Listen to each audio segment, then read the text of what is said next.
Gloria a Dios.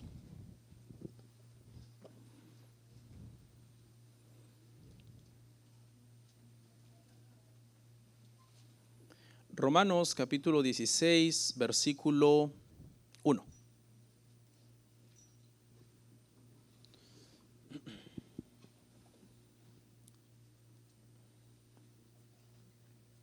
Romanos capítulo 16, versículo 1. Vamos a leer de ahí en adelante hasta el verso 16. ¿Lo tenemos? Sí, bueno, leemos la palabra, dice así. Os recomiendo además nuestra hermana Febe, la cual es diaconisa de la iglesia en Cencrea, que la recibáis en el Señor como es digno de los santos, y que la ayudéis en cualquier cosa en que necesite de vosotros, porque ella ha ayudado a muchos y a mí mismo. Saludad a Priscila y a Aquila, mis colaboradores en Cristo Jesús, que expusieron su vida por mí, a los cuales no solo yo doy gracias, sino también todas las iglesias de los gentiles. Saludad también a la iglesia de su casa. Saludad a Epeneto, amado mío, que es el primer fruto de Acaya para Cristo. Saludad a María, la cual ha trabajado mucho entre vosotros.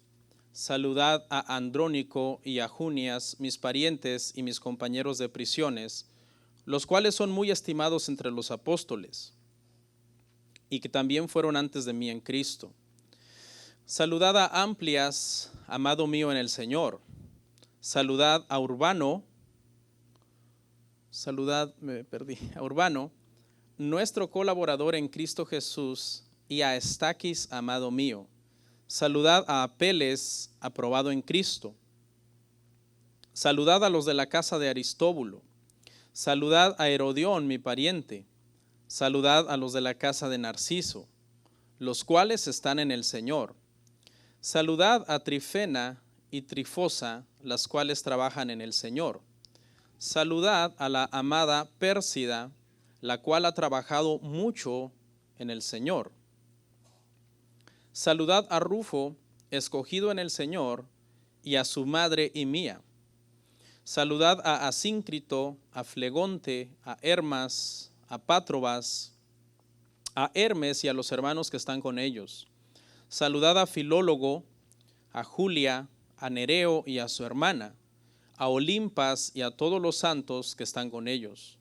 Saludaos los unos a los otros con ósculo santo. Os saludan todas las iglesias de Cristo. Vamos a orar. Padre, gracias porque nos permites el día de hoy llegar a este capítulo final de esta epístola que hemos estado estudiando. Estamos muy agradecidos contigo, Padre, por permitirnos esta bendición, este privilegio de poder seguir predicando el Evangelio en medio de todas las cosas difíciles que hemos estado viviendo este año 2020. Te pido que me ayudes y que el día de hoy, por medio de lo que vamos a estudiar, haya una bendición espiritual, una edificación para nosotros. Gracias por cada persona que está en este lugar y de mí como predicador no te olvides, Padre. Necesito que me guíes, me ayudes, me des sabiduría, entendimiento para explicar las Escrituras a mis hermanos. Sobre todo, siendo fiel a lo que el Espíritu Santo quiso decir cuando inspiró cada uno de estos pasajes, cada uno de estos versículos. En el nombre de Jesús, amén. ¿Pueden sentarse, hermanos?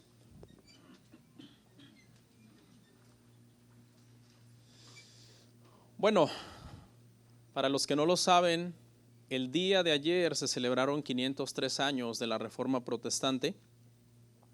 Menciono esto porque conforme llegamos al último capítulo de esta epístola, no tenemos que olvidar la importancia que esta carta tuvo para que la Reforma se pudiera dar.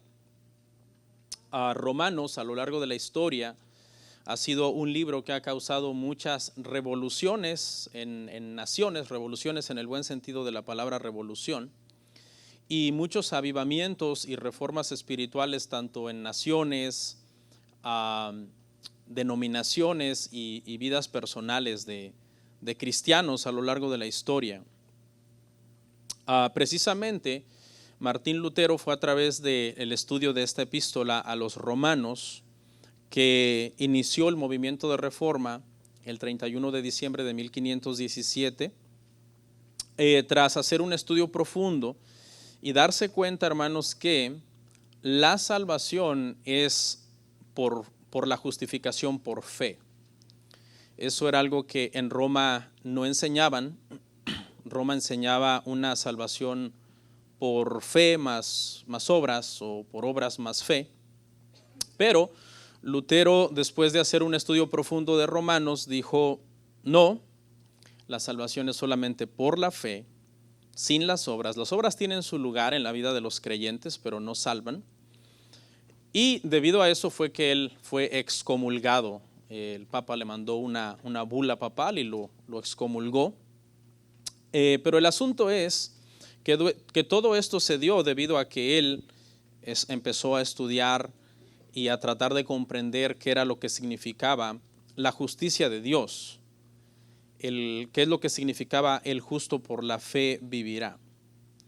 La reforma protestante, para aquellos que no lo saben, porque hay gente que la desestima y la ataca, no solamente cambió al mundo en el aspecto espiritual, sino que cuando se hace un estudio histórico de la reforma protestante, se descubre que también muchos de los avances en ciencia, tecnología, medicina, arte y otras cosas se le deben en gran medida a la reforma protestante, porque precisamente fue gracias a este movimiento que se inició el establecimiento de escuelas y universidades por todo el mundo, para que la gente aprendiera a leer y pudiera de ese modo leer las escrituras, porque las escrituras no eran leídas por el pueblo común. No se permitía, para empezar la iglesia no lo permitía. Entonces, hago esa breve introducción porque pues llegamos al capítulo final y además ayer fue el aniversario de la Reforma Protestante, pero en sí el capítulo que vamos a hablar hoy no tiene que ver, ¿no?, con la Reforma Protestante.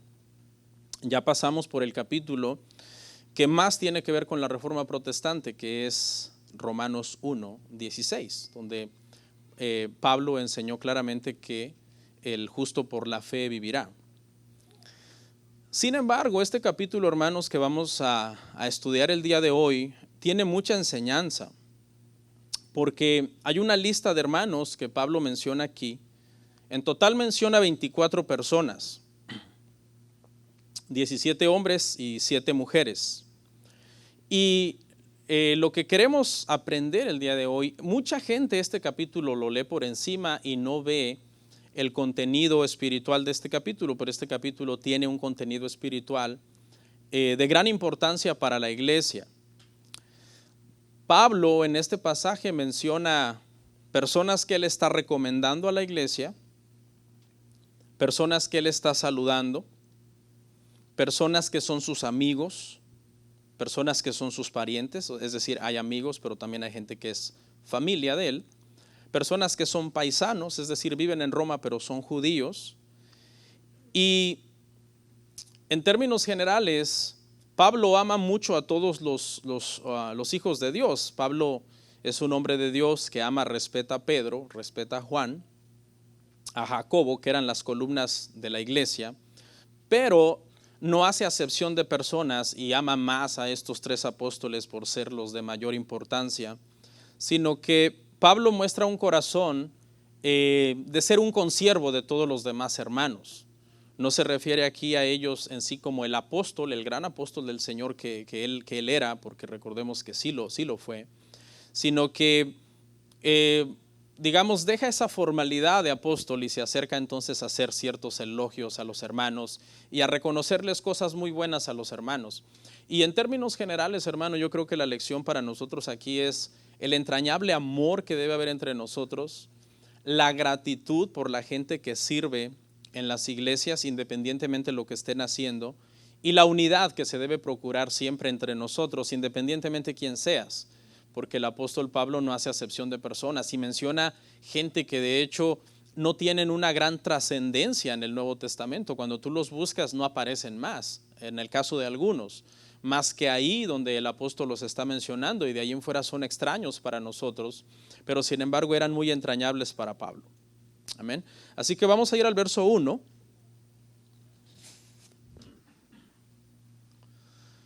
Y vamos a comenzar entonces con la primera persona de esta lista de 24, y es una mujer. Os recomiendo además nuestra hermana Febe, la cual es diaconisa de la iglesia en Cencrea.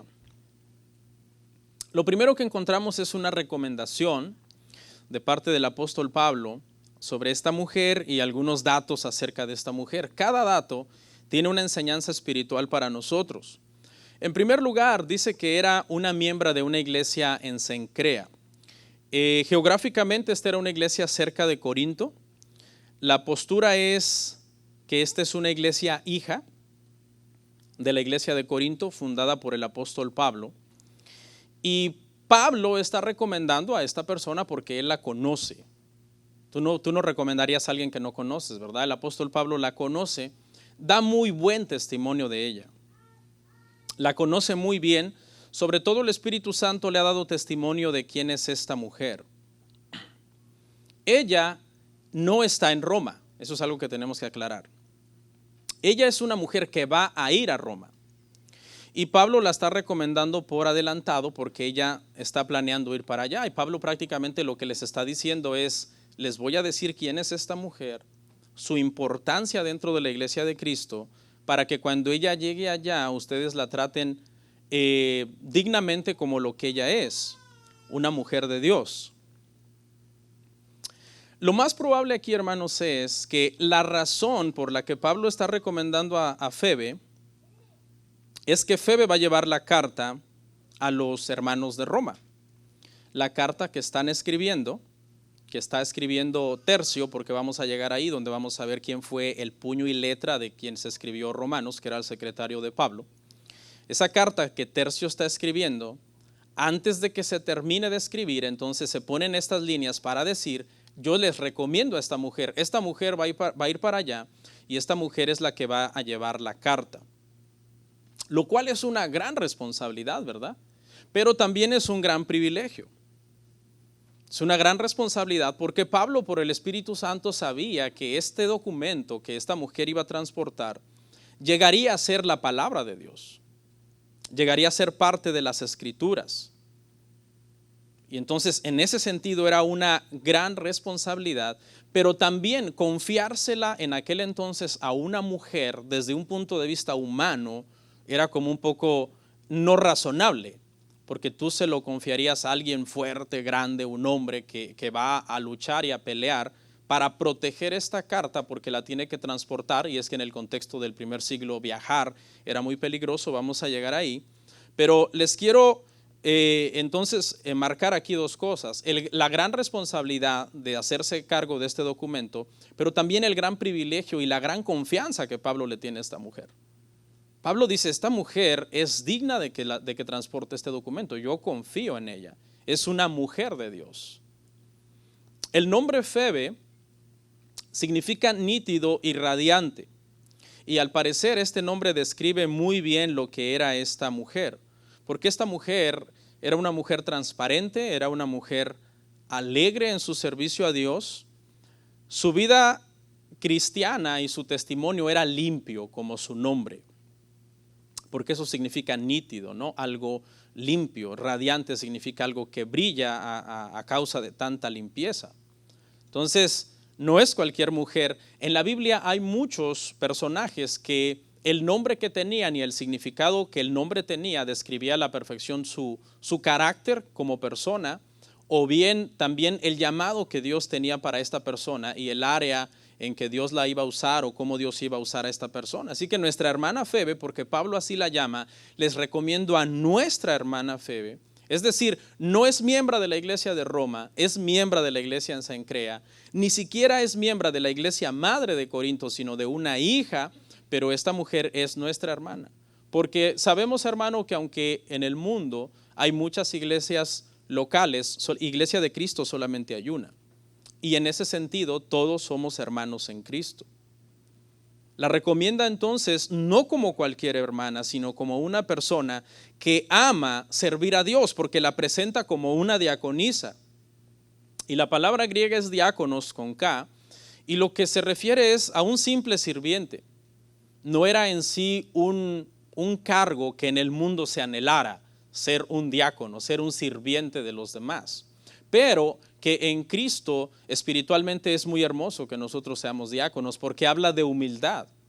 Habla de que nosotros estamos dispuestos, de la misma manera en que Cristo se humilló hasta la muerte y muerte de cruz para salvarnos, nosotros también estamos dispuestos a hacer lo que tengamos que hacer para poder servir dignamente al Señor.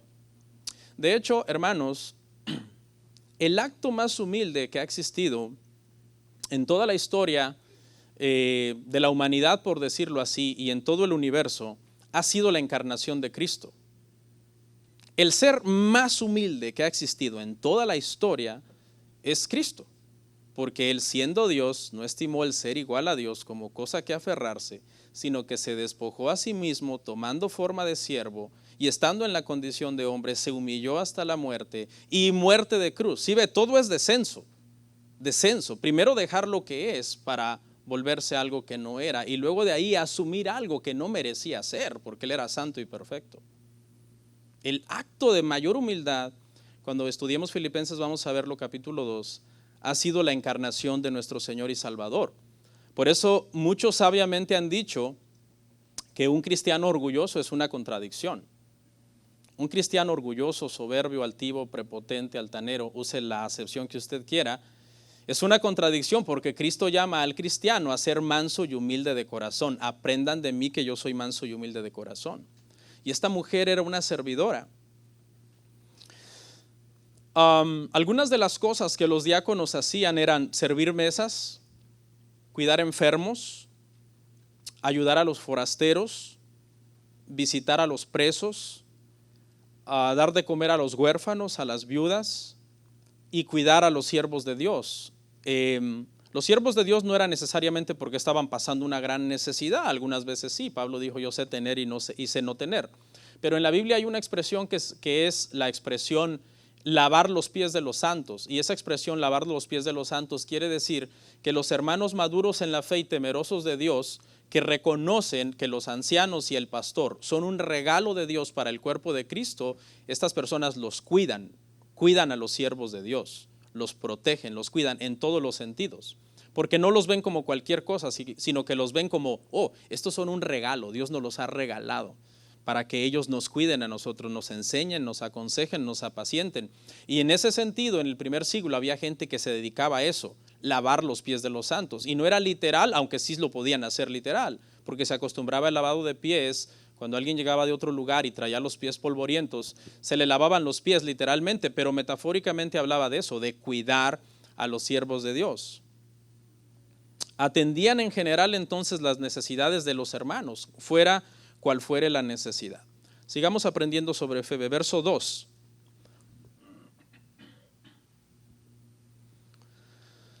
Que la recibáis en el Señor como es digno de los santos.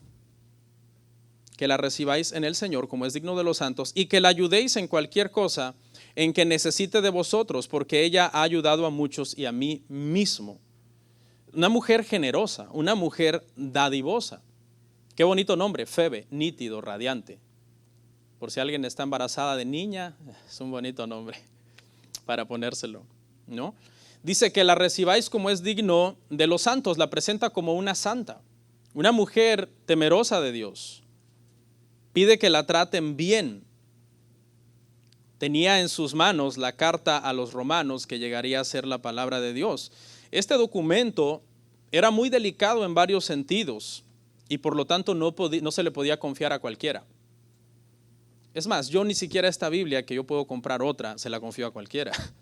Esta Biblia, que yo puedo comprar otra en cualquier momento, yo no se la confío a cualquiera. De hecho, en mi casa está prohibido tocar mi Biblia sin mi permiso, porque luego se rompen, se arruinan, se rayan, no por otra cosa. Pero esta es la autógrafa. La autógrafa es el nombre que se le da al documento original, el que se escribió de puño y letra inspirado por el Espíritu Santo. La autógrafa no existe más. Se tuvo que preservar por medio de copias que se hacían constantemente de las Escrituras. Este es el documento original. Y era muy delicado, en primer lugar, porque era algo sagrado y no se podía tratar como cualquier otro libro. Tenía que dársele un trato especial como la palabra de Dios, inspirado por el Espíritu Santo. En segundo lugar, no se tenía la tecnología de imprenta que se tiene el día de hoy. Así que si el documento se dañaba, se rompía, se extraviaba, no era tan fácil de reproducir. No existían los sistemas de papel, tinta, imprenta que hoy tenemos. Y entonces si eso le pasaba algo, ya se imagina el problema tan grave que era literalmente. En tercer lugar, el viaje en aquel entonces era demasiado arriesgado, los caminos eran peligrosos, las posadas eran hostiles, había ladrones, había salteadores por el camino. Y corría el riesgo de que esta hermana, Febe, pues fuera maltratada y el documento sufriera algún tipo de daño. Dice Pablo a los hermanos de Roma: por favor ayuden a Febe en cualquier cosa que necesite de vosotros.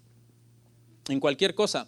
Y esto abarca más allá de lo ministerial. Es cierto, Febe era una mujer cristiana que quizás iba a necesitar posada y varias cosas elementales como comida, lugar donde descansar, etcétera. Pero aquí la palabra cualquier cosa en el original da a entender diligencias personales de ella que no tenían que ver con la iglesia. O sea, ella iba a viajar al imperio de Roma y es probable que al estar ahí en la capital del imperio surgiera el que ella quisiera hacer algún trámite personal que no tenía que ver en sí con la iglesia local de Roma.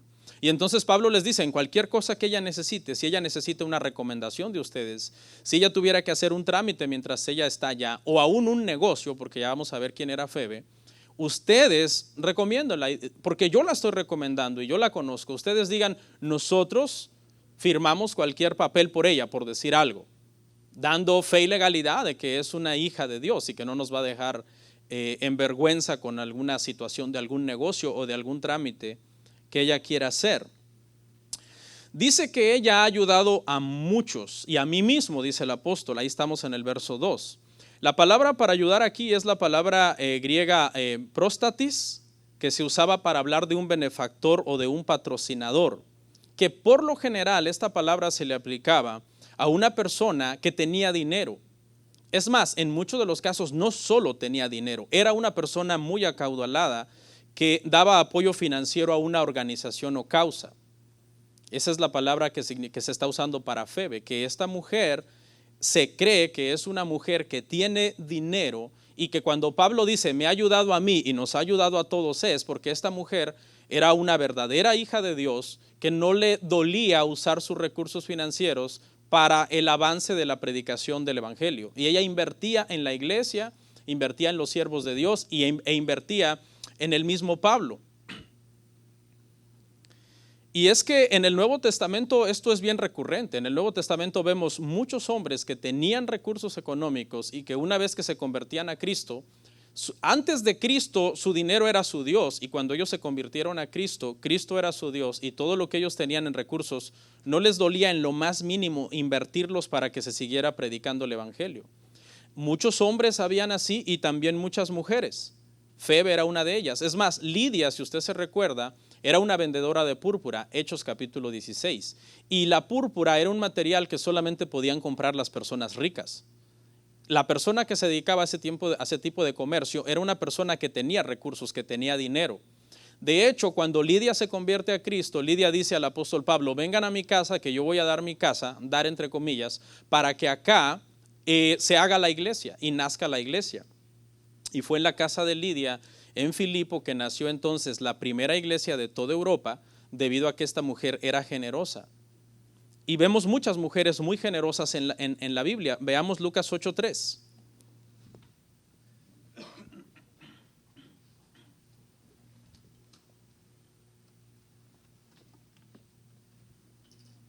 Juana, mujer de Chuza, intendente de Herodes, y Susana y otras muchas que le servían de sus bienes.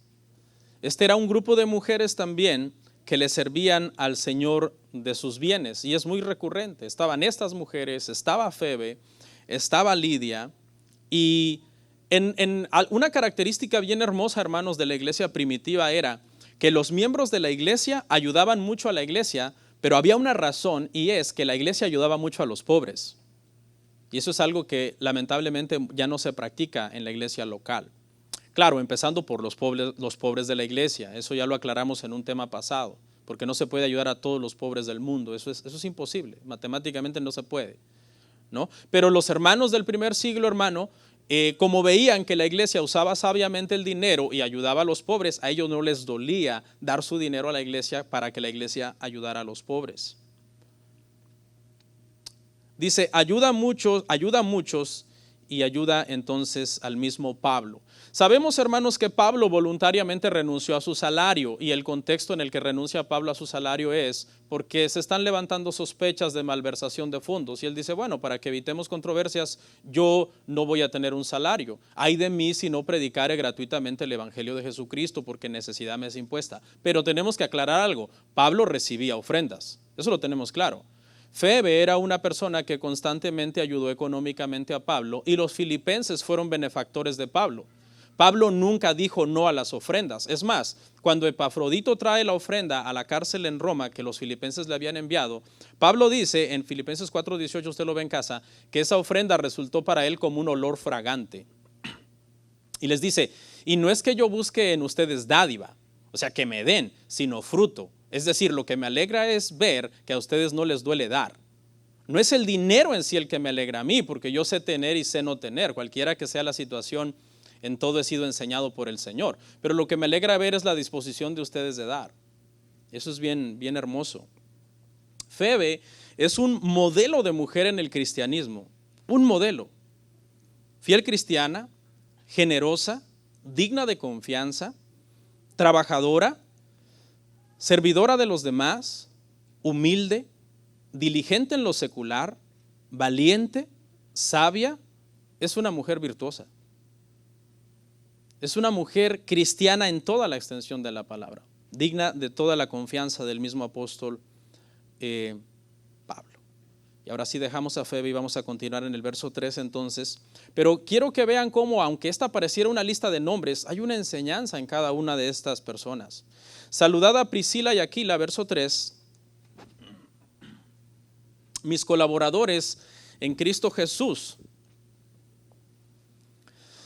Una vez que recomienda a Febe, porque ella va a ir para allá, y la recomienda para que la reciban con bien y la ayuden en todo lo que ella necesite, ahora Pablo prosigue a mostrar su amor por otras personas que están en Roma, que son muy estimados para él.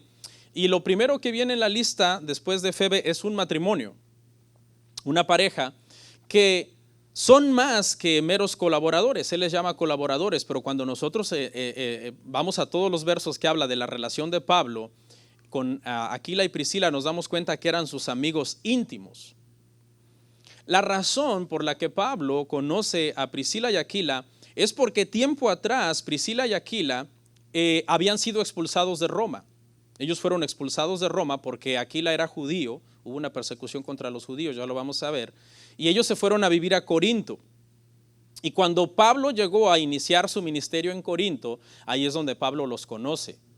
Se cree que el nexo se hace muy fuerte entre ellos porque son compañeros de profesión y oficio. Se dedican a lo que era la construcción de tiendas. Y entonces los conoce en Corinto y de ahí él desarrolla una relación muy íntima con ellos, al grado que vive una temporada con ellos en su casa. Vamos a ver las citas. Hechos 18, 1, 3.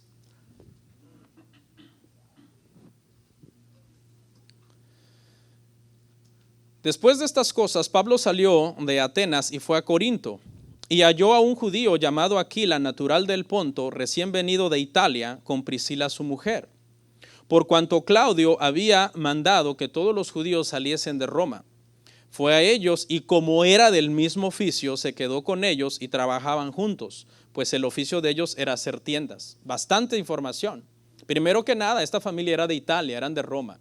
Se fueron a vivir a Corinto porque hubo un hombre, un tal Claudio, que en un tiempo hizo una expulsión de judíos de Roma, y Aquila era judío, nos dice este verso.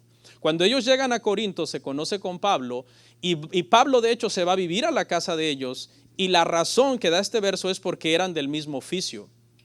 Según la tradición judía, en las sinagogas se sentaban las mujeres de un lado, los hombres en otro lado, y a veces los hombres estaban sentados clasificados según el oficio. es decir, los carpinteros en la fila 1, los constructores de tiendas en la fila 2 y así sucesivamente, y eso creaba un nexo entre ellos debido a la afinidad, ¿no? Por ejemplo, es común que dos hermanos, si se dedican a un oficio, desarrollen una relación e intercambien ideas o quizás hasta trabajos y se den trabajo el uno al otro o lo que sea respecto a eso.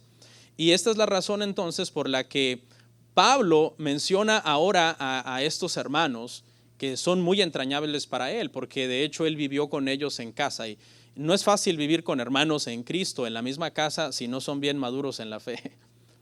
¿Okay?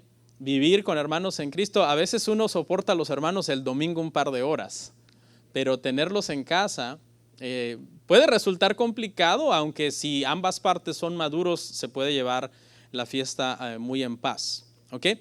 Aquí quiero explicar brevemente, entre paréntesis, hermano, que en el mundo cristiano se levanta constantemente un argumento tratando de poner en mal doctrinalmente a este matrimonio. Y el argumento que se levanta es que en este matrimonio mandaba Priscila, no Aquila. Y hay una razón, única razón, de por qué se deduce eso.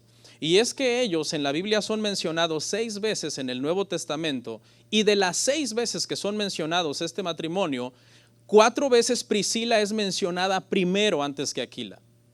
Y las otras 2, que es el caso que vimos, una de ellas, Aquila es mencionado primero antes que Priscila. Y en base a eso hacen unas alegorías exageradas que la Biblia no dice, hablan donde la Biblia no está diciendo nada, y dicen que ahí la llamada era Priscila, que Priscila era la del llamado, y presentan entonces a Aquila como el que le cargaba el maletín a su esposa porque ella era la del ministerio. Pero realmente no es así. El que quiera ver las citas, las 6 menciones están, una en Hechos 18:2, la segunda en Hechos 18:8, la tercera en Hechos 18:26, la cuarta en Romanos 16:3, que es la que estamos analizando ahora, la quinta en 1 Corintios 9:16 y la última en 2 Corintios 4:19. Y de estas 6 menciones, en 4 ocasiones es mencionada primero Priscila. ¿Cuál es la explicación de por qué es mencionada primero ella? Bueno, no tendría por qué haber una explicación. A nosotros nos queda claro que la mujer no puede ser anciano ni pastora de una iglesia y punto. Pero si quieren una explicación, entonces razonemos un poco.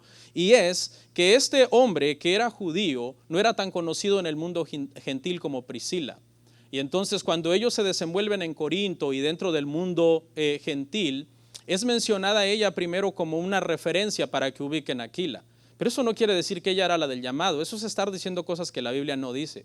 Por ejemplo, ha habido casos que una mujer está viniendo a la iglesia por 3, 4 años, su marido no viene, y cuando en el tiempo su marido algunas veces se convierte y comienza a venir a la iglesia, es muy usual que uno diga, fulano, marido de Perengana, de tal hermana, o menciona uno a la hermana primero, porque tú estás acostumbrado a que la ubicas más a ella que a la persona. Pero eso no quiere decir que tú estás invirtiendo el orden y que estás diciendo, por cuanto estoy mencionando primero a la hermana, ella debería de ser cabeza de su casa y cabeza de la iglesia. Eso es una exageración.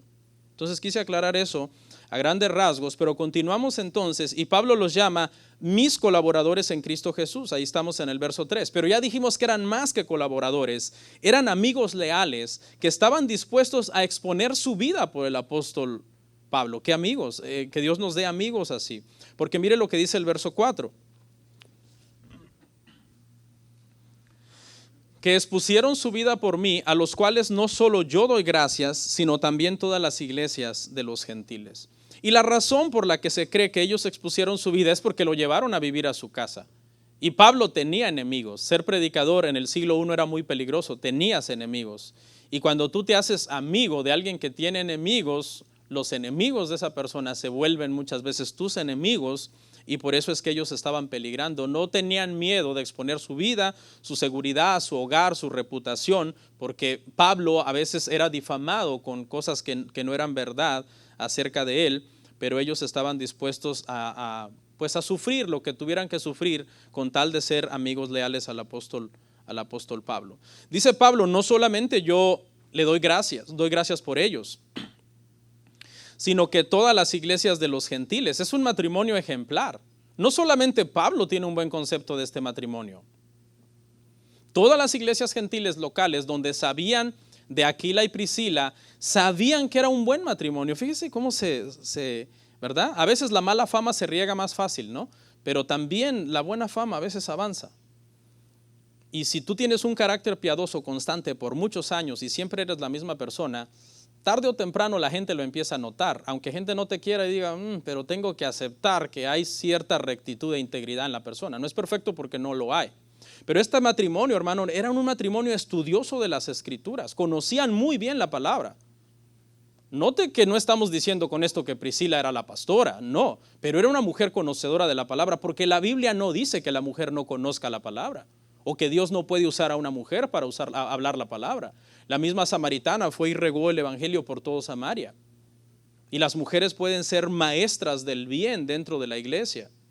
Y conocían muy bien la palabra, al punto que en una ocasión, cuando un poderoso y elocuente predicador de las Escrituras predicó en una reunión y ellos lo oyeron, le encontraron deficiencia a su doctrina, Apolos. Y ellos lo oyeron, vieron en él la pasión, el deseo de predicar, y eso les gustó, y dijeron, este muchacho vale la pena que le corrijamos ciertas doctrinas que tiene mal. Y lo llamaron aparte, le expusieron mejor el camino del Señor, dice la palabra. Priscila y Aquila, un matrimonio que conocían la palabra, que tenían buen testimonio con todas las personas que lo conocían, inclusive las demás iglesias gentiles. Eso está en Hechos 18, 24, 26, cuando ellos corrigen a Apolos. Y Apolos, ¿verdad?, en humildad recibe también el consejo de ellos y depura su doctrina. En los evangelios, hermanos, nosotros vemos al apóstol Pablo teniendo diferencias con Pedro. ¿Se acuerda cuando lo confrontó? Dice, le resistí cara a cara delante de todos porque era de condenar lo que estaba haciendo. Tuvo diferencias en su momento también con Bernabé, porque Bernabé se quería llevar a Marcos a una reunión y Pablo dijo, no, este nos abandonó en una misión y no lo quiero llevar ahora, y se separaron. Tuvo diferencias con Marcos, tuvo diferencias con Demas, que amando al mundo lo abandonó. Pero no vemos en la Biblia a Pablo teniendo diferencias con Priscila y Aquila, y es que era una amistad muy especial. Era de esas amistades que cuando son duros contigo y te regañan y te dicen algo, en lugar de enojarte dices gracias, porque sabes que no están procurando tu mal, porque te da testimonio todo de que te aman.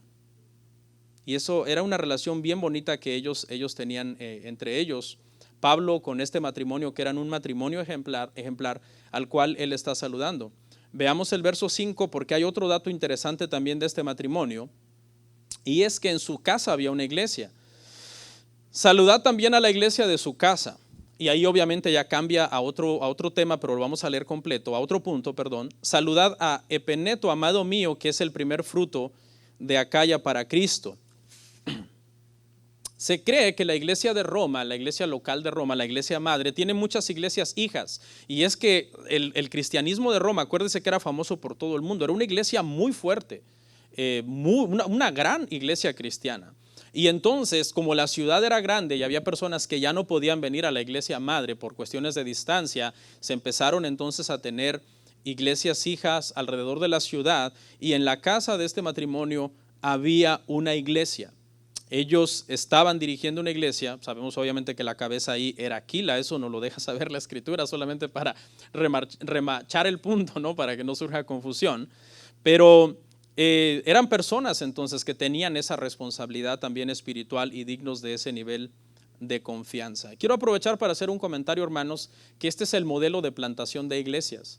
El modelo de plantación de iglesias bíblico es que una iglesia local plante iglesias hijas. Ese es el modelo bíblico. En el discipulado estamos en eclesiología y un tema se va a llamar la plantación de iglesias. Vamos a aprender eso. Porque Febe era diaconisa de una iglesia de Cencrea, pero era una iglesia hija de la iglesia de Corinto. O sea, hay un orden en todo eso. Y ahora sí pasamos entonces a Epeneto. Dice Pablo, saludad a Epeneto. ¿Y quién es este nombre? Tú dices, no sé quién es este hombre. ¿Por qué Pablo lo menciona? Y la característica que tiene es que es el primer fruto de Acaya para Cristo. Quiere decir que en el ministerio de Pablo, este fue el primer hombre que se convirtió en cierta región geográfica. Una región muy grande, por cierto, porque Acaya estaba en lo que era también Asia Menor, que es la moderna Turquía. Entonces, este es el primer convertido bajo el ministerio de Pablo en esa región, y por eso es muy importante para Pablo mencionarlo. De la misma forma que Lidia fue la primera convertida en la iglesia de Filipo. Pablo era pionero en ese sentido, en ganar a las personas, evangelizar en un lugar donde no se había evangelizado, donde no se había mencionado a Cristo, plantar una iglesia, establecer ancianos en esa iglesia, dejar a la iglesia funcionando como autónoma en doctrina y seguir su rumbo, sus viajes misioneros para seguir estableciendo iglesias y predicando el evangelio. Evangelice y cuando gane a una persona para Cristo, usted va a sentir ese gran gozo, ¿no? Usted lo gana para Cristo en el sentido que usted le habla al evangelio, no que usted lo ganó con su sacrificio, ¿no? Porque el que ganó a la persona con su sacrificio fue el Señor. Pero tú te sientes contento de saber que tú le has estado evangelizando a una persona y esa persona se convirtió. ¿Ok? Y el evangelismo más efectivo es que tú le hables de Cristo a las personas que tú conoces, con los que tienes siempre relación y que no son cristianos. Ese es el evangelismo. Vamos a ver también en el discipulado el tema del evangelismo. Verso 6. Saludad a María, la cual ha trabajado mucho entre vosotros. Esta María también no sabemos mucho de ella. No es obviamente la madre de Jesús, ni tampoco María Magdalena, ni ninguna de las otras Marías que se mencionan en el Nuevo Testamento. Esta es una María en Roma que el nombre no nos dice mucho, pero tenía una virtud, y es que ella trabajaba mucho. Y este mucho aquí está en el contexto de ser muy fiel en su servicio, pero también por muchos años. La postura es que esta es una mujer miembro de la iglesia madre, que es de los primeros miembros de la iglesia, una de las fundadoras de la iglesia, que está ahí prácticamente desde que la iglesia inició, y desde entonces ella no ha dejado de trabajar en la iglesia. Porque hay gente que a veces sirve por temporadas, dice, yo voy a servir un año, después ya no, y eso no es bíblico obviamente, eso no existe. Cuando nosotros nos venimos al Señor y comenzamos a servir, una vez que tú tomas el arado y pones la mano en el arado, si volteas hacia atrás no eres digno de Él. El servicio en el camino del Señor es de ascenso, no de descenso. Yo cuando alguien me dice ya no quiero servir, se prenden las alarmas por todos lados y esta persona está mal. Dicho y hecho, están mal, porque esa no es una actitud correcta de un hijo de Dios que está bien espiritualmente. Eso lo que comienza es a ir como el cangrejo para atrás, y ese no es el diseño de Dios. Nosotros no somos de los que retroceden, nosotros somos de los que avanzamos en el Señor. Y quizás puedes empezar en algo pequeño, pero realmente quizás el Señor te puede ir preparando y usando para cosas mayores en el camino de tu servicio a Dios, que tú haces mucho por muchos años, no una temporada mientras ya no quieres. Porque esa es una actitud bipolar y emocionalista que no debería de existir en gente madura, que ya pasamos los 30, 40 años, 20, 25 años en el cristianismo. Eso es de niños.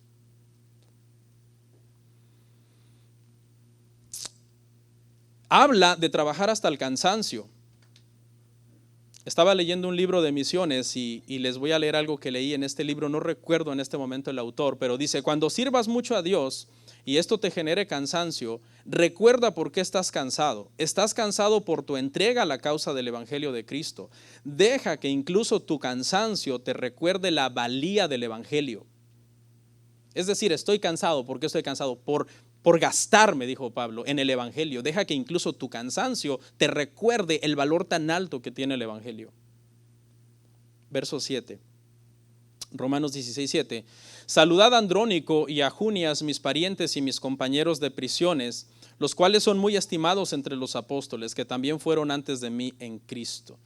Estas dos personas, alguna postura dice por ahí que era un matrimonio. Yo no estoy de acuerdo. De hecho, hay dos grandes teólogos que no coinciden en esto, porque hay personas que dicen que Junias es nombre de mujer.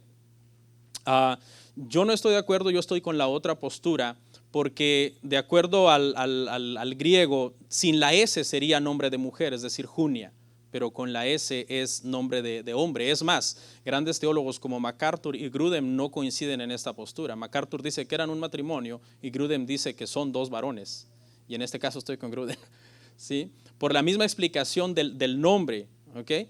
Pero ya va a entender por qué es bueno aclarar esto. Y es bueno aclarar esto porque hay gente que, como ahí da a entender que son apóstoles, que ya lo vamos a aclarar, entonces hay mujeres que tras deducir que Junias era mujer y era apóstol, entonces las mujeres pueden ser apóstol. Y entonces por eso es importante aclarar eso, que pareciera que no viene al caso, pero tiene su punto. Y es que Pablo los llama mis parientes. Parientes en dos sentidos. Número uno, porque son judíos, es decir, son sus paisanos. y pariente se le llamaba a cualquiera que fuera tu paisano en ese entonces, pero también porque eran familia. Literalmente había un nexo sanguíneo entre Pablo y estas dos personas. Y la razón también por la que yo me inclino a pensar que estos eran varones es porque Pablo, aparte de que Junias es nombre de hombre y Junias Inés es nombre de mujer, Pablo los llama mis compañeros de prisiones, y esto me hace pensar a mí que eran hombres que en varias ocasiones, o por lo menos en más de dos ocasiones, coincidieron con Pablo en cárceles y compartieron celda. Por eso Pablo los llama mis compañeros de prisiones. Y lo más lógico es que hayan sido tres varones en una misma celda. Y esto obviamente, de haber sido compañeros de prisiones, desarrolló un nexo muy fuerte entre Pablo y ellos, aparte de que eran su familia. O sea, era una relación muy bonita la que Pablo tenía con ellos, aparte de que eran sus paisanos, aparte de que eran su familia, habían sido compañeros de prisiones. Ahí donde no es agradable estar y no te toca más que amar a la persona con la que estás, supongo, porque nunca he estado por eso. Pero eso era lo que estaba pasando ahí con ellos. Y los describe así, dice que son muy estimados entre los apóstoles, y esta es la frase que muchos entienden que ellos eran apóstoles, pero que para mí simplemente significa que los apóstoles de Cristo los estimaban a ellos. ¿Por qué? Porque hay un dato interesante que dice que fueron antes de mí en Cristo. Y lo que quiere decir es que estos se convirtieron a Cristo antes que Pablo. Y es probable entonces que en este lapso donde ellos se convierten a Cristo antes que Pablo, ellos ya conocían a Pedro, ellos ya conocían a Juan, ellos ya conocían a Santiago y les habían servido, les habían lavado los pies a los santos del Señor. Y por eso es que son muy estimados entre ellos, pero no eran apóstoles de Cristo. Verso 8. Saludad a Amplias, amado mío en el Señor. Amado mío en el Señor. Esta es la descripción de Amplias, porque de ahí en fuera no sabemos más de él en la Biblia, aunque la historia dice y la arqueología que Amplias era un nombre común entre los esclavos. En el siglo I este nombre era común entre los esclavos. Los esclavos no tenían derecho a tener más que un nombre. Los hombres libres tenían derecho a tener hasta 3 nombres, y por lo general los nombres que eran de esclavos eran exclusivos para esclavos, y un hombre libre no tendía a ponerse un nombre de esclavo. ¿Qué sucede con este hombre que Pablo lo llama amado mío en el Señor? Y no se asuste cuando digo que este hombre era un esclavo. Es decir, escuche, en el contexto este hombre era un esclavo, o sea, tenía un amo, había un hombre que era su dueño legalmente de Amplias, pero este era un esclavo cristiano. Tenía un amo sobre ese esclavo y ese amo era Cristo. Y esto era común en el primer siglo. Esto a mucha gente le impacta, pero era muy común. De hecho, había muchos cristianos en el siglo I que eran esclavos, seguían teniendo su dueño. Por ejemplo, Onésimo. La misma Biblia nos habla de Onésimo, que era esclavo de Filemón. Y en la Biblia, en el Nuevo Testamento, hay muchas instrucciones para los esclavos de decirles respeten y amen y honren a sus amos. Esas son las instrucciones para los esclavos. No es la esclavitud del contexto como se conoce hoy día, sino es otro tipo de esclavitud. El que quiera saber más, yo tengo una prédica en YouTube que se llama La Esclavitud, donde aclaramos algunas cosas al respecto. Se cree que este Amplias es un servidor de la casa de César, porque a la misma casa de César llegó el evangelio y varios sirvientes de ahí se convirtieron al Señor. Eso está en Filipenses 4:22, lo ve usted en casa. Pero este hombre históricamente en un tiempo atrás se excavó una tumba donde se encontró una tumba de un Amplias, que era un esclavo, que era un hombre muy influyente. Algunos lo han relacionado que era él, no hay datos específicos, pero sí se cree que este hombre llegó a ser un cristiano muy influyente en el siglo I, siendo un esclavo. ¿Por qué? Porque en la iglesia del siglo I no había acepción de personas. No había judíos, no había gentiles, no había siervos, no había libres, no había esclavos, no había amos. Todos eran uno en Cristo Jesús en ese sentido. Por eso es que Pablo, cuando le pide que reciba a Onésimo, ¿cómo le dice que lo reciba? Le dice, recíbelo como a un hermano en Cristo. Porque ahí se derribaron las paredes entonces divisorias, tanto de etnias, judías y gentiles, como también de clases sociales. Y todos eran uno en Cristo, y ese es un ambiente bien bonito que nosotros debemos de procurar en la iglesia local. Verso 9. Saludad a Urbano, nuestro colaborador en Cristo Jesús, y a Estaquis, amado mío. Urbano, un hombre que también Pablo lo llama un colaborador. Pablo es muy agradecido, hermanos, muy agradecido. Él se acuerda de sus colaboradores, de los que han servido, trabajado con él. Yo creo que es algo que nosotros como iglesia deberíamos siempre practicar, el ser agradecidos, el decir gracias, por favor, hola, adiós, la educación, ¿no? En la iglesia cristiana, y nunca sentirnos cuando alguien hace algo que pareciera que es para nosotros, pero que en realidad lo tiene que estar haciendo para el Señor, como que nosotros fuéramos merecedores de eso. Como aquí yo soy el líder y fulano debería de servirme a mí. Esa no es una actitud correcta de un cristiano. Estaquis es un nombre griego, y al igual que a Amplias, Pablo lo llama también amado mío. Es decir, los amaba. Pablo amaba entrañablemente a estos hermanos. Algunos teólogos han dicho que a Pablo se le conoce como el hombre de hierro y de terciopelo, ¿no? Porque cuando tenía que ser duro era inflexible, pero cuando era de derramar su amor por los hermanos, dice que lloraba y lloraban en el cuello de él y lo abrazaban y le decían no te vayas, te vamos a extrañar, y era muy cariñoso, muy afectuoso él en sus muestras de amor por los hermanos, muy agradecido. Salúdeme a fulano, a sutano, a mengano, le recomiendo a la hermana. Él amaba la iglesia local. Pablo amaba la iglesia local entrañablemente. De hecho, esa es una razón por la que él dice, bueno, yo me quisiera ir ya. Para mí el vivir es Cristo, el morir es ganancia, pero por causa de ustedes me toca quedarme aquí predicándoles el evangelio. Amaba mucho a la iglesia local. Verso 10. Saludad a Apeles, aprobado en Cristo, saludad a los de la casa de Aristóbulo. No sabemos mucho de Apeles, pero Apeles tiene una característica y es que es aprobado por Cristo. Aquí aprobado habla de ser examinado.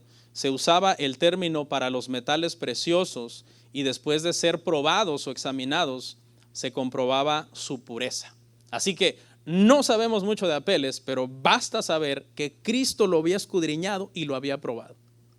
Ser un cristiano de los pies a la cabeza este hombre. ¿Cuánto se le dedica? Un pedacito nada más.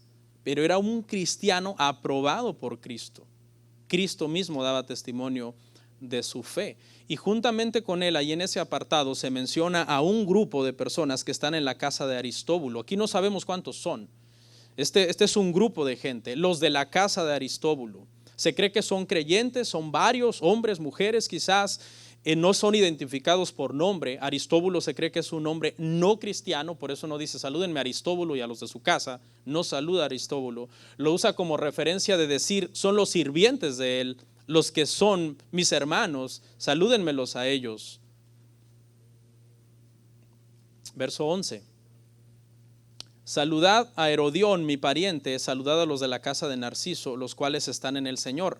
Aquí hay otro al que Pablo llama pariente. Ya llamó parientes a Andrónico y a Junias, ahora llama pariente a Herodión y vuelve otra vez a mencionar a un grupo de creyentes que no sabemos cuántos son, hombres, mujeres, que están en la casa de un tal Narciso. El otro grupo está en la casa de un tal Aristóbulo, que se cree que es un hombre influyente y que ellos son sus criados convertidos al cristianismo. Y este otro grupo está en la casa de un tal Narciso, que también se cree que es un hombre influyente, tiene criados y esos criados son cristianos también. Y al igual que Aristóbulo, se cree que Narciso tampoco es cristiano porque Pablo no lo está saludando a él. De la misma forma que los que eran de la casa de César eran cristianos ellos, pero César no era cristiano. No se registra que él se haya convertido a Cristo. Este Herodión es pariente igual en el sentido de Andrónico y Junias, paisano y familiar del apóstol Pablo. Verso 12. Saludad a Trifena y a Trifosa, las cuales estaban en el Señor. Saludad a la amada Pérsida, la cual ha trabajado mucho en el Señor. 3 mujeres se mencionan en este verso: Trifena, Trifosa y Pérsida. Febe es un nombre bonito para mujer, estos no. ¿Sí? No sé que alguien diga, no me gustó Febe, le voy a poner Trifena o Pérsida, pero tiene su encanto, ahorita lo vamos a ver. Y es que se cree que estas 3 mujeres a las que Pablo está elogiando, 2 son jóvenes y son gemelas, Trifena y Trifosa, y Pérsida es una mujer ya más grande, ya mayor. Y fíjese que el nombre Trifena y Trifosa significan delicada y refinada, pero la connotación es un tanto como que eran orgullosas, como que eran altivas. Pero hay que aclararles algo, antes de venir a Cristo. Eso eran antes de venir a Cristo. Si es que su nombre describía su personalidad, es antes de venir a Cristo. ¿Por qué? Porque ahora Pablo dice que trabajan mucho en el Señor. Y debe haber un antes y un después entonces en nosotros. Si antes éramos orgullosos, hoy debemos procurar la humildad. Si antes éramos pendencieros, hoy debemos procurar la paz. Si antes éramos, hermano, personas que no les gusta compartir, ¿qué se usaría? Yo uso tacaño, pero no sé cuál usa usted.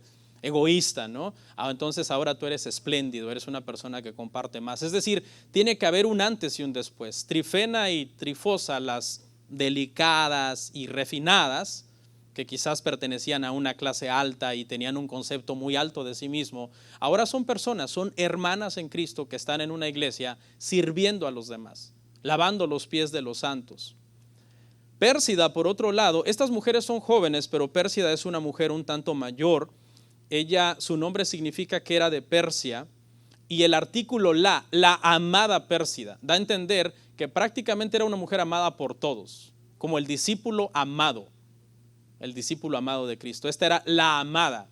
Con solamente que dijeran en las iglesias, oh, la amada, ya sabían que seguía Pérsida. Ella era la amada, ella era la hermana amada en la iglesia. Trabajaba mucho también en la obra. ¿Quién dijo que las mujeres no pueden trabajar en la obra? Mire cuántas mujeres con un montón de virtudes, de dones, de gracias para poder servir al Señor en la iglesia. Y vamos al 13. Saludad a Rufo, escogido en el Señor, y a su madre y mía. Rufo es llamado escogido en el Señor, pero aquí no se refiere al escogido para salvación, porque en ese sentido toda la lista eran escogidos. Este se refiere escogido en un sentido de que era muy especial en su servicio. Era muy especial. Usted sabe, todos servimos, pero hay gente que sirve de una manera especial, ¿sí o no? Eso es una realidad, nos guste o no. Todos servimos en la iglesia. A veces la lista de servidores de una iglesia puede ser hasta, depende del número de miembros, ¿no? Por ejemplo, aquí vemos como 100 personas que servimos. Como 100 personas que, y no es que la iglesia sea grande, sino que promovemos que sirvamos todos. Pero de esos 100, a veces tú dices, bueno, es que fulano lo hace diferente. No estoy hablando de predicar o dones de que se ven, estoy hablando simplemente de actitud a la hora de hacer algo. O sea, como que alguien puede lavar los baños con una actitud muy encomiable y tú dices, qué actitud tan bonita. Y alguien puede lavar los baños con una mala actitud. Y este era Rufo, era un hombre escogido en ese sentido, muy especial en la obra del Señor. Lo podías escoger de entre los demás, como diciendo, ¿quién quiero que me ayude? Que me ayude Rufo. Su actitud es siempre de servicio a Dios. Una actitud de humildad, de hacerlo sin quejar, de hacerlo sin decir, ¿por qué yo? Todo yo. ¿Por qué aquel no? Sí, yo lo voy a hacer y punto. Y esa era la actitud de este Rufo. Era muy especial, era muy escogido en ese sentido. Se dice, los teólogos dicen que este es hijo de Simón de Cirene. ¿Cuántos se acuerdan quién era Simón de Cirene? Simón de Cirene es el hombre que cuando viene del campo y Cristo no puede más con la cruz, le dicen los soldados romanos, ayúdalo a llevar su cruz. Y Simón de Cirene viene a ayudar a Jesucristo a cargar la cruz. Y el contexto del siglo I es que ese es un impacto tan grande para Simón de Cirene que Simón se convierte a Cristo, su esposa se convierte y ellos crían a sus hijos en el temor de Dios. Y este es Rufo. Marcos 15:21. Marcos 15:21. Y obligaron a uno que pasaba, Simón de Cirene, padre de Alejandro y de Rufo, que venía del campo, a que llevase la cruz. Este Simón de Cirene, padre de Alejandro y de Rufo, este es el padre del Rufo que Pablo está mencionando aquí en Roma. Es una persona que viene entonces como una herencia de conversión a raíz del evento por el cual pasó su padre de ayudar a Cristo a llevar la cruz, que tuvo que haber sido un impacto muy profundo en su vida. Estar ahí, se imagina, junto al Señor, ayudándole a cargar los tramos que ya el Señor no podía más en su humanidad. Y menciona algo acerca de Rufo, y es que a la madre de Rufo dice, saluden también a su mamá y mía. Y yo la primera vez que leí esto pensé que Rufo era su hermano. Pero realmente, metafóricamente, lo que Pablo está diciendo acá es que él había conocido en el tiempo a la mamá de Rufo y no era su madre biológica, pero era una mujer que él la veía como una madre, porque ella lo había ayudado mucho al apóstol.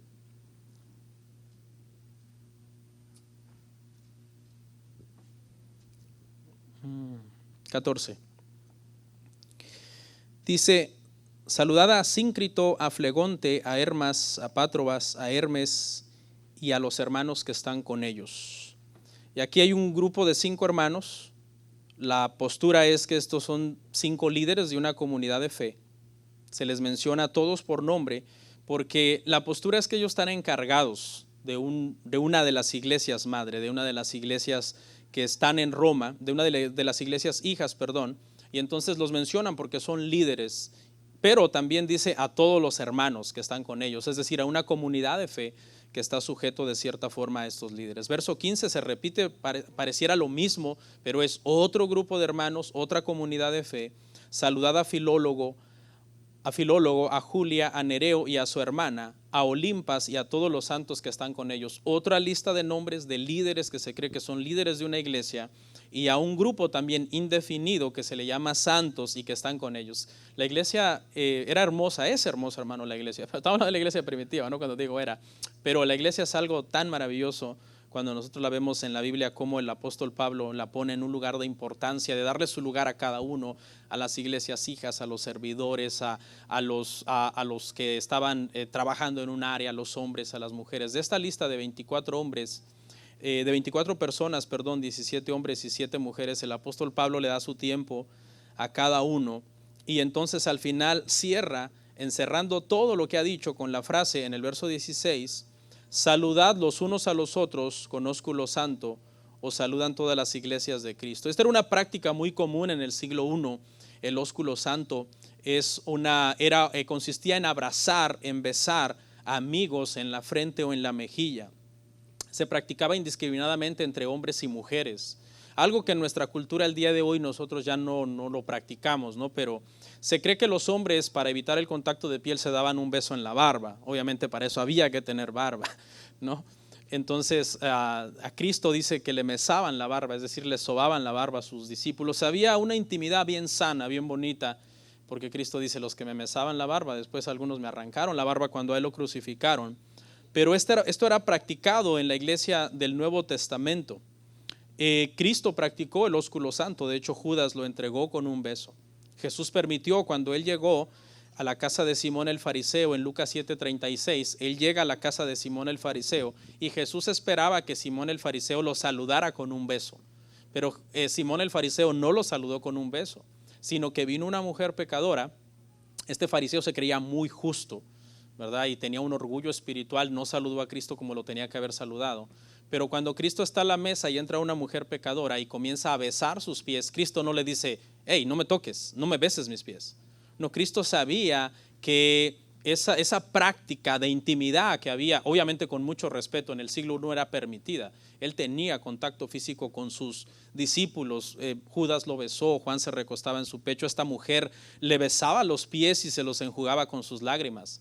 Y cuando Simón el fariseo le reclama eso y dice: si tú supieras quién es esta mujer, no dejarías que te tocara, el Señor le dice: tú fuiste el que me debiste haber saludado con un beso cuando llegué, y sin embargo esta mujer me está besando los pies. Tremendo. Se cree que esta práctica del ósculo santo la iglesia la abandonó paulatinamente en el paso de los siglos, porque los paganos comenzaron obviamente a verlo como perversión sexual. De hecho, en la persecución romana, el ósculo santo que se practicaba ya en los primeros siglos, empezaron a acusarles de inmoralidad sexual o de homosexualismo. Entonces, debido a eso, esa práctica se fue abandonando. Hay algunas culturas en las que esta sobrevive, pero obviamente en la nuestra no. O sea, que quede claro, ¿no? Pero obviamente era en una pureza y en una limpieza muy, muy hermosa.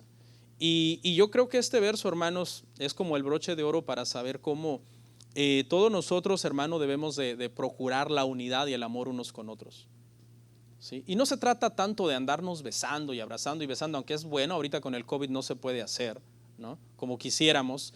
Es bueno que nosotros tengamos contacto, obviamente, y que haya un contacto con mucho respeto, pero también cualquiera te puede besar, ¿no? Cualquiera te puede abrazar, eso cualquiera lo puede hacer. De hecho, Judas te puede besar. Yo digo que yo prefiero que me regañe Pedro a que me bese Judas. No, porque Pedro trató de regañar al Señor Jesucristo y Judas lo besó. Hay un proverbio muy hermoso, 27:5, que dice: es mejor reprensión manifiesta que amor oculto. Y a veces, aunque de repente quizás no seamos tan empalagosos, una iglesia tan empalagosa en estas manifestaciones de ósculo santo, por lo menos siempre sí, dice la palabra, hablad verdad cada uno de vosotros con su prójimo. Corrijámonos en amor, exhortémonos, oremos unos por otros, porque esa es la unidad, hermanos, que nosotros debemos procurar. Para cerrar, la frase final que quiero analizar dice, la iglesia de Cristo. Y es que aquí, en las iglesias, perdón, en plural de Cristo, y tenemos que entender que aunque iglesias locales hay muchas, la iglesia de Cristo es una.